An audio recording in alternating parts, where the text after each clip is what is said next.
Hi, I'm Daniela Cambone, and welcome back to StansberryInvestor.com. My guest today says that get ready for a new banking crisis, but it's not like one that you may have in mind. Please welcome back to the show, David Morgan of the Morgan Report. David, good to see you. Thanks for joining us from your car. Well, I am parked safe and sound, but pretty Yes, busy schedule, and we wanted to get this out to the public. So thank you. exactly. You were gracious enough to accept it. I said, we got to get you on. You said, I'm in my car. I'm like, I'll take it. And yes, for the folks back at home, David is safe, not driving. All right, let's talk business here. You've been very vocal lately about a banking crisis. Now, David, we know you as the silver guru. You don't really, talk outside of, silver a lot, but when you do, we have to pay attention here. I certainly did when you said that we are going to see another banking crisis, but this time it involves bail-ins. Tell us about it. Yeah, well, basically, I do look at the big picture. I consider myself to have a macroeconomic view, and then silver is just a subset. But regardless, the bail-ins really bother me because after the last bailout, there's legislation passed in the Senate and House that it's illegal to do bailouts, which means bail-ins. And that's kind of gnawed at me for some time, Daniela. So I started looking at the very basics, the fundamentals. And one of the main fundamentals is what is money. And of course, there's theories about money. It's commodity money, which, most of your viewers are most familiar with, gold and silver, ancient times, voted by the people. And then there's legal money, which is money's anything that we say it is, or money's anything that the government edicts or fiats. That's money. And then there's others. But the one that really hasn't got much recognition is the ownership theory of money. And the ownership theory of money resonates with almost everybody that's seen you in Stansberry, which means if you can't touch it, you don't own it. Very common sense, very logical. But we've never really applied that to the fiat system. So I started thinking about it more and more, and I really kind of had, I wouldn't say an epiphany, but something that really provoked me to ask Greg if we could explore this. And of course, it obviously resonated with you somewhat, because the idea that you have money in the bank, everyone takes for granted, but they don't read the fine print to realize they're an unsecured creditor. I'm talking about the United States now, an unsecured creditor to the bank. And it's really the bank's money, believe it or not. And what that means in a banking crisis, and let's say that there is a bail-in, then they have the right legally to take what you consider to be your money. So there's two thoughts on this. Number one is the ownership theory of money is you take out physical currency from your bank account, and you could do it in any way that's best for you. In other words, you don't have to withdraw your entire, bank account in cash, but I would certainly consider owning some cash for a lot of various reasons, electronic failure, cyber attack, bank closure, terrorist act, who knows? I look more toward electrical problems with the grid, perhaps, or cyber attack is the main two that concern me. And the other part is that I didn't really say to Greg, and that's, if you have a large sum in the bank and you're really just getting acquainted with the precious metals, one of the easiest ways to move money, quote unquote money, is to move it via a check or a wire and take X amount from your account and move it into physical metal. And that's what a lot of savvy people have done over the years that have listened to you on Stansberry. It's like, look, I need some protection. I need some what we call monetary insurance, some wealth protection. And I've got a lot of cash, but I don't have any metals. So that's one way to do it. The other part, again, I'll give it back to you, Daniela, is does it make sense to take some cash out of the bank? And the answer is absolutely after the fact. I mean, once people wake up to the idea that, uh-oh, and just one more comment, it's kind of funny, but it isn't. And that's when we had the 2008 crisis. Guess who was running down to the ATMs? The Wall Streeters, not the man on the street. The Wall Streeters knew what the heck was going on, scared to death, and worried about an ultimate collapse. And they were draining the ATMs at the time. So back to you. Yeah, I have a lot of questions because I've known you for a very long time. and you're not one to just come out with warnings. So the fact that you had this epiphany is what really resonated with me or concerned me. And when you mentioned Greg, that was your conversation with Greg of USA Watchdog. So it did resonate with me, and I want to dig a little deeper here. So, um, how much currency do you think is sitting in the banking system that can be tapped? Probably about 1% of what the cover ratio is. In other words, the math shows about 5%. Half of that or more, 60% is overseas. So that drops you to about 2.5%. But of that 2.5%, I cut it in half again because half of the currency, the physical, you could touch it and own it, money, we'll call it, is in grocery stores, casinos, liquor stores, places of business that do cash business. So it's not in the bank. It's scattered out all over the United States in various businesses. So how much is actually in the bank when you, owning a bank account, go in there and say, hey, I've got 10,000 in this bank, I want it in cash. The chances of you getting it might be good. The next person, okay, and the third person, they're out of cash. I'm being a bit facetious, but you get the idea. It's a very, very small cover ratio. I've been doing this for a very long time. I don't think I've ever seen a trend like this year where I have so many experts coming on, more and more people coming on telling me they're getting completely out of the banking system. So how, what's your exposure now, David, if you don't mind sharing? I know you mentioned you should have cash at home to make sure you can pay rent and whatever your basic expenses, but are you completely out of the system now? I'm not, I have to have an account, the business account to pay, Right. people that work with me. So not completely out, but no, I think there's really two methods here that most people are familiar with. One is the traditional privately held money, gold and silver. And the other, of course, it's been at the forefront for some time now, and that's the crypto world. So between the crypto world and gold and silver, there are a lot of people that have opted out. I mean, I don't know Michael Saylor personally, but obviously a smart guy and the guy that is pretty much on the Bitcoin baptized system, which is a way to take large sums of money outside of the system and secure it. And more people again are waking up. I'm not as favorable to the crypto world as some. I'm more favorable to the traditional method of physical metal, but nonetheless, I think you could be overexposed. And I don't want to scare anybody. I did an update for my paid members last night, Danielle. I'll just share a little bit of it. This is an educated guess. If a bail-in is to occur, I think it would go along the lines of everything that's guaranteed by the FDIC, Federal Deposit Insurance Corporation, will be left alone.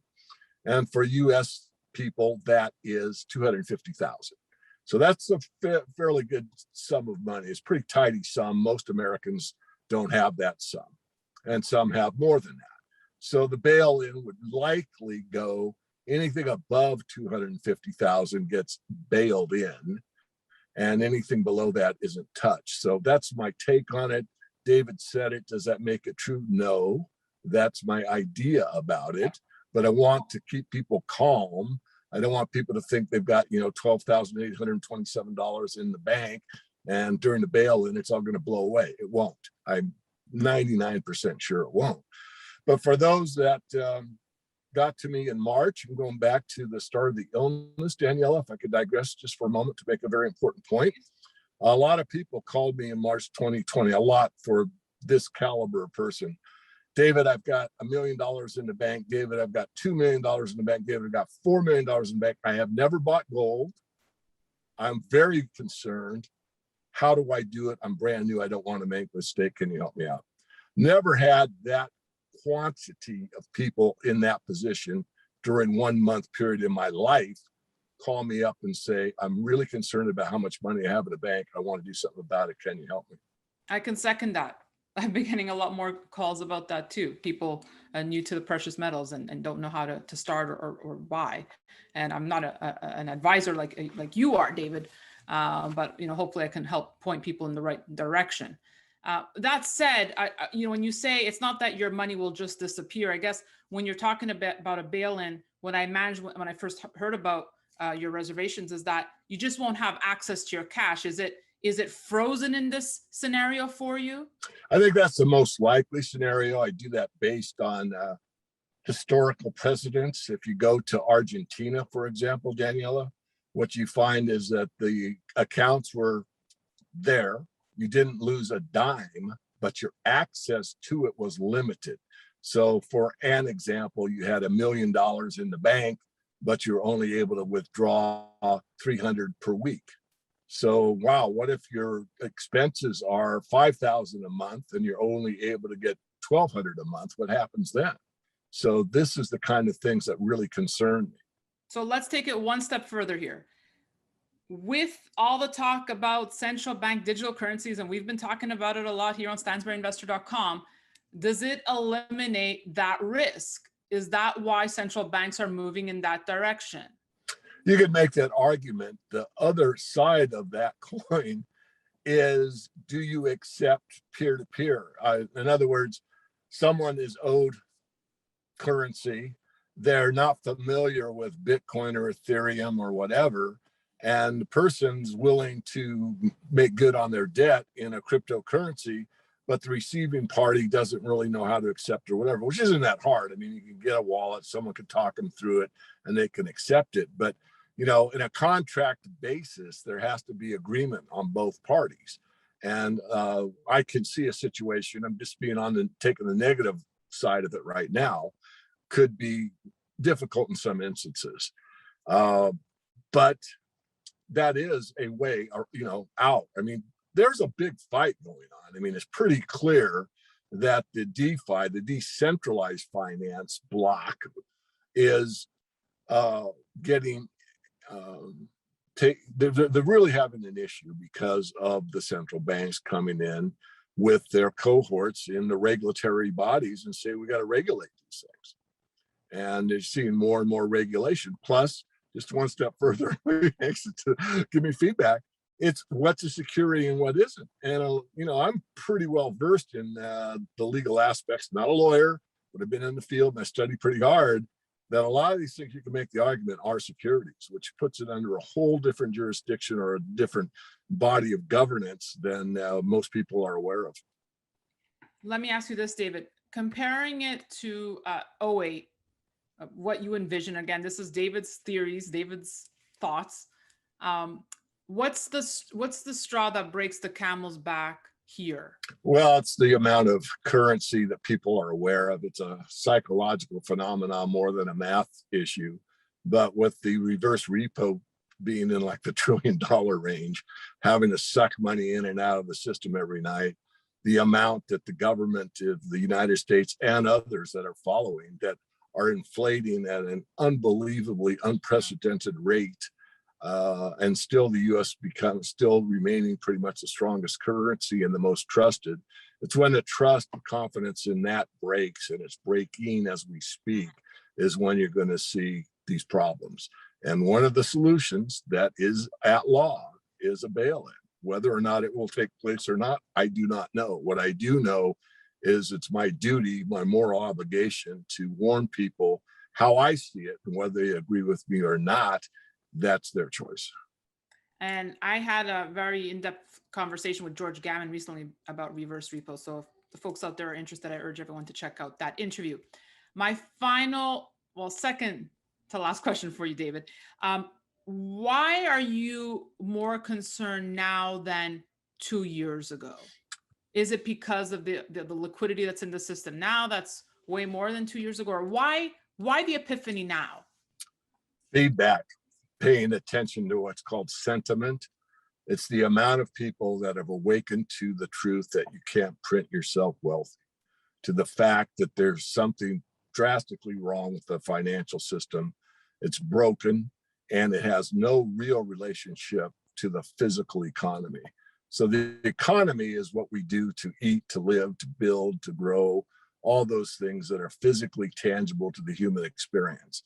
The financial markets are supposed to reflect the actual economy, and it does not. You keep seeing a stronger and stronger number in the stock market, but that would indicate if they were correlated to one of the best economic situations ever. And it's not. We have people that are hungry. We have people that are unemployed. We have people that have lost their businesses. We have people that are struggling. We have people looking for a second job to put food on the table. So there is absolutely no correlation. This upsets me greatly. And so again, it's my duty. I mean, I feel like I've been called to the business I'm in, and I get to say that. That's how I feel about it very strongly, and that it's important. And to thank you for asking me to come on and give this message out. Again, I'm the messenger. The message is pretty clear. Something's drastically wrong, and what do you want to do about it? And I'm just giving you that message. It's up to you to, accept it, deny it, or think about it. Really well said. Last point. On your point about owning gold and silver, it's not just for a bail-in situation, but you've been writing a lot about how there's probably the best protection in these inflationary times. If you could just talk a little bit about Yeah, that. I think one of the main things that have been lost among especially the precious metals people is what the function of gold especially is and what it's done. The subset of the Morgan report is to build and preserve wealth. Gold has preserved wealth from 2000 to present day. Gold has had a compounded annual rate of growth of 10% per year. So it has maintained wealth. How can I say that with authority? If you go to shadowstats.com and you look at the true inflation rate, it's been about 9% a year. So gold's function to preserve your wealth, not make you wealthy, but to preserve your wealth, has been stellar over a 20-year period. But most gold bugs, and maybe I'm guilty of it, have been waiting for the big explosion. When's gold going to 10,000? And it probably will, because there's going to be an overreaction to the demise of the current financial system. So gold will react or maybe overreact. But as far as has it done its job, it has. Silver hasn't been too bad either. On the same metrics, a compounded annual rate of return of silver is about 9%, which matches the inflation rate. Now, silver is more volatile, and it's also a smaller market. So in the event that we get this explosion in gold, we'll see silver really explode in my studied view, because there's so many people that at the last minute will buy it no matter what the paper price is, because they feel that the currency is going to fail.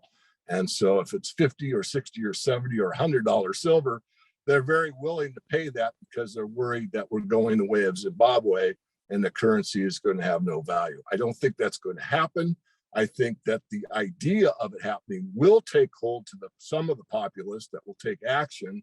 And I think before it's worth zero, we'll see a reenactment of another financial system. And I think it'll be, right now, the best guess would be the SDR, because that's what's coming to the fore right now. Special drawing rights are going to be, pervasive here pretty soon. And if that step doesn't work, then you could see a central bank digital currency.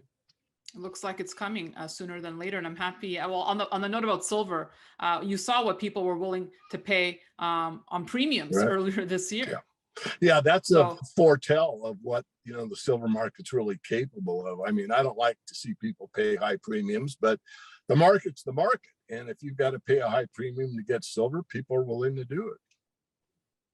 And I'm happy you mentioned that about gold, because just yesterday I was, debating with someone on Twitter. I get a lot of emails like you do, David, saying, I'm so disillusioned. I'm expecting more from gold. And my answer, was really, well, what were your expectations? What were you expecting gold to do, and what has it not done? And like you said, yeah, it's not at that 5,000 or 2,000 price yet as we speak. But like you said, it has done its job. Done its job. David Morgan of the Morgan Report, thank you so much for joining me from your car. I appreciate it. Thank you so much. No, my pleasure, Daniel. Sense of urgency here, folks. And thanks so much for watching. We'll have much more for you on stansberryinvestor.com. In the meantime, don't forget to register free at danielacamboni.com for premier content and special reports you can't get anywhere else. Thank you for watching. I'm Daniela Camboni.